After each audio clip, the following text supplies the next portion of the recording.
Buhay nga ba'y sadyang ganyan? Ang hirap ay di natin maiwasan. Kalungkutan ay lagi na lang.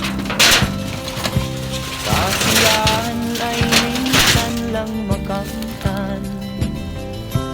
O buhay, kahit sa mga mayaman. Maliit man ang kinikita mo ngayon, malaking bagay yan kumpara sa wala.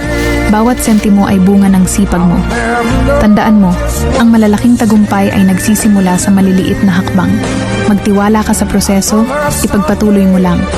Darating din ang panahon na aanihin mo ang mas malaking biyaya.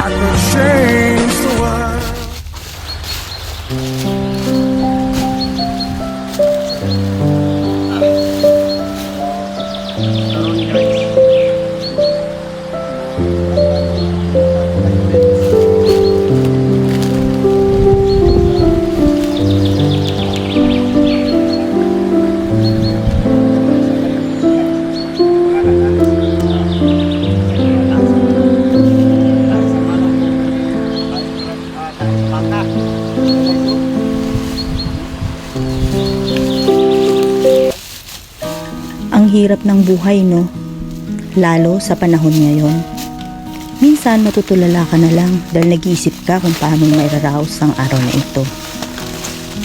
Dahil nasa pagkakataon ka, ngayon na walang-wala ka. Susubukan mong lapitan kung sino sa tingin mo ang maaaring tumulong sa iyo.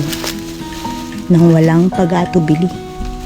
Dahil may tao rin na naiintindihan niya ang sitwasyon mo. Sana meron, pero alam mo, bilang isang tao, kailangan mo rin gumawa ng paraan upang makasurvive sa araw na ito.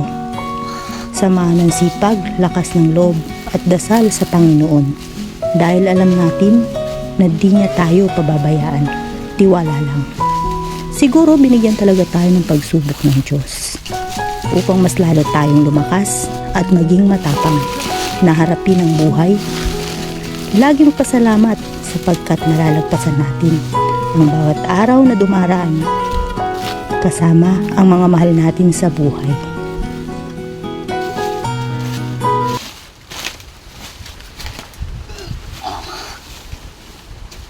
Guys, grabe. Grabe kabaho, guys. Hindi makaya ang kabaho sa tae sa manok ug tae sa baka. So pili lang sa inyo guys, be, para makatabang pud mo sa ako guys. Paki-like o paki-share lang akong video guys para sa sunod nga basi maloy ang Ginoo nga dili na ko niya pasanon og ingon ani nga trabaho nga pasanon og tae, pero at least lang guys dili lang ko mubuhi, dili mabuhi akong pamilya. And salamat sa inyo guys, and God bless.